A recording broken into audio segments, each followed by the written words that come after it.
एक जज ने हैरानी से वेद से पूछा, आप कैसे जानते थे ये टेक्निक? वेद ने मिस्टीरियस स्माइल के साथ कहा, क्योंकि ये टेक्निक हमारी कंपनी की है।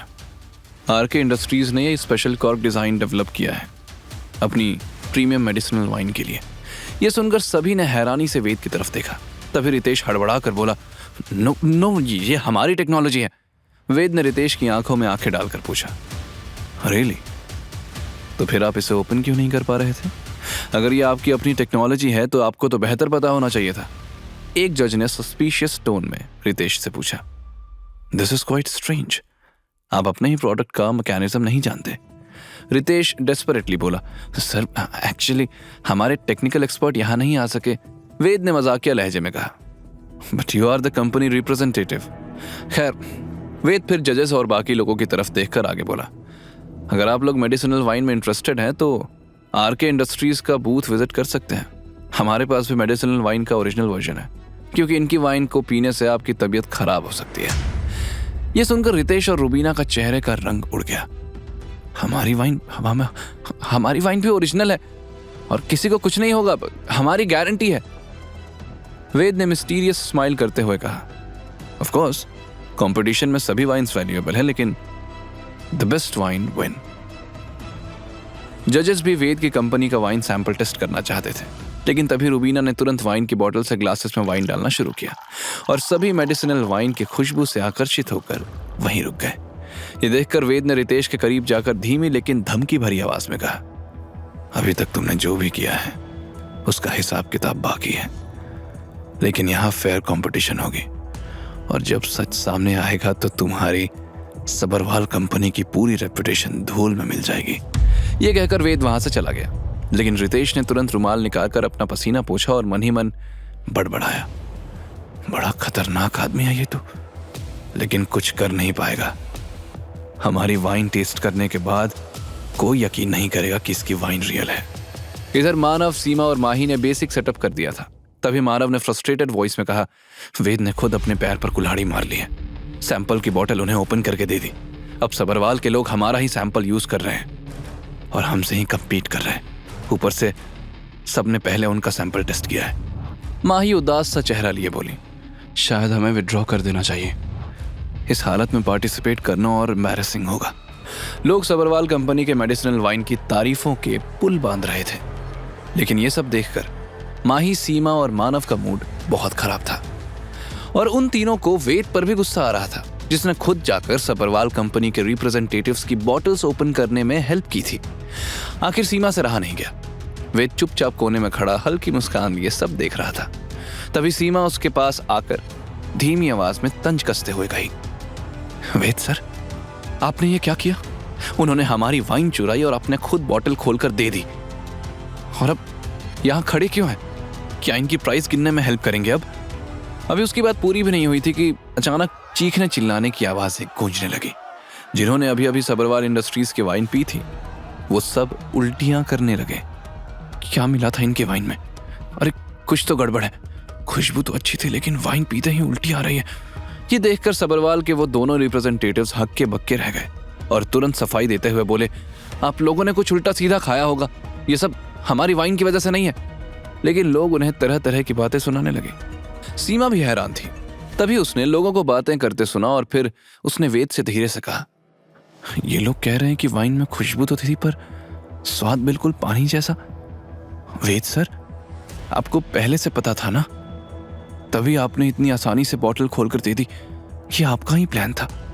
आपने ही वाइन की बोतल में गलत सैंपल रखा था। वेद ने नाम असर हिलाते हुए धीरे से बोला, सैंपल सही था, लेकिन बस इस वाइन को और डाइल्यूट नहीं किया था और उसमें मेरा अमृत एसेंस नहीं मिलाया था। मैं अपना बदला लेने के लिए मासूम लोगों को नुकसान नहीं पहुंचा सकता। ये वाइन तो बस पेट साफ कर रही है, लेकिन लोगों को ये नहीं पता। तभी अचानक एक जज एलिस सीने पर हाथ रखकर लड़खड़ाई और जमीन पर गिर पड़ी। जज के गिरने से लोगों के बीच बड़ी हड़कंप मच गई। लोग डरकर पीछे हटने लगे, लेकिन सीमा और वेद दौड़कर उनके पास पहुंचे। तभी एक दूसरे जज ने एलिस की हालत देखकर कहा, इसे कोई बीमारी होगी या शायद हार्ट अटैक आया है। हम अभी डॉक्टर्स बुला रहे हैं, आप लोग घबराइए नहीं, प्लीज काम डाउन एवरीबॉडी। लेकिन तभी एक आदमी गुस्से में रुबीना और रितेश से बोला, मैंने अपनी आंखों से देखा, ये अभी तुम्हारी वाइन पी रही थी। इन लोगों की वाइन में कुछ प्रॉब्लम है, तभी इनकी वाइन पीने वाले लोग वॉमिट कर रहे थे और अब इस जज की जान पर बनाई है। कई लोग उस आदमी की बात से सहमत हो गए। तभी रुबीना चिल्लाई, ये सब झूठ है। लेकिन तभी उसकी नजर वेद पर पड़ी, जो उनकी तरफ देखकर मुस्कुरा रहा था। रुबीना और रितेश को समझते देर नहीं लगी कि ये सब वेद का किया धरा है। इसी बीच सिक्योरिटी और एक डॉक्टर आ गए। डॉक्टर ने तुरंत एलिस को चेक किया। एलिस के माथे और गर्दन पर लाल चकत्ते उभर आए थे, चेहरा बैंगनी पड़ गया था और सांसें भी धीमी चल रही थी। डॉक्टर बोला, शी इज पॉइजन, इन्हें हॉस्पिटल ले जाना होगा वरना बचाना मुश्किल है। तभी वेद ने आस्तीन चढ़ाते हुए कहा, हॉस्पिटल ले गए तो देर हो जाएगी, पहले मुझे कोशिश करने दो। लेकिन डॉक्टर्स ने साफ साफ मना कर दिया, तुम डॉक्टर हो क्या, शो मी योर लाइसेंस, हम ऐसा ही किसी को ट्रीटमेंट करने की परमिशन नहीं दे सकते। वेद ने डॉक्टर की आंखों में देखा और गंभीरता से बोला, I don't have medical licence और मेरे पास तुम्हें प्रूफ करने का टाइम नहीं है। अगर अभी कुछ नहीं किया तो ये मर जाएगी। ये कहकर उसने अपनी जेब से सिल्वर नीडल्स निकाली और एलिस की गर्दन के कुछ पॉइंट्स पर लगाने लगा। तब ये देखकर डॉक्टर उसे रोकने के लिए आगे बढ़ा तो सीमा ने उसे पकड़ लिया। सर को अपना काम करने दीजिए डॉक्टर, डोंट डिस्टर्ब हिम। तब डॉक्टर जोर से चिल्लाया, अरे रोको इसे, ये पागल उस औरत की जान से खेल रहा है। तभी रितेश ताने मारने लगा, सब देखो इसे, डॉक्टर ने हॉस्पिटल ले जाने को कहा है और ये बेवकूफ खुद डॉक्टरी कर रहा है, बड़ा डॉक्टर बन रहा है, इसके पास लाइसेंस तक नहीं है। रुबीना भी तंज कसते हुए बोली, तुम सब देख क्या रहे हो, पकड़ो इसे और पुलिस के हवाले कर दो, वरना इस औरत की मौत का इल्जाम तुम सब पर लगेगा। लेकिन तभी अचानक सब शांत हो गए और वेद को देखने लगे, क्योंकि एलिस की हालत बेहतर होती नजर आ रही थी। तभी वेद ने सीमा से कहा, हमारे बूथ से हमारी रियल मेडिसिनल वाइन लाओ और सिर्फ 30 ml ही लाना। सीमा दौड़कर वाइन लेकर आई। उस ग्लास से वाइन की इतनी जबरदस्त खुशबू आ रही थी कि सब हैरान रह गए। कुछ लोग तो बोलने लगे, ये कैसी वाइन है, खुशबू तो कमाल की है। वेद ने वाइन का आधा हिस्सा एलिस को पिलाया और बाकी को अपने हथेली में डालकर हवा में छिड़क दिया। वाइन के छींटे कुछ लोगों के चेहरे पर पड़े। पहले तो वो गुस्से में हटे, लेकिन अगले ही पल उस खुशबू से जैसे मंत्र मुग्ध हो गए।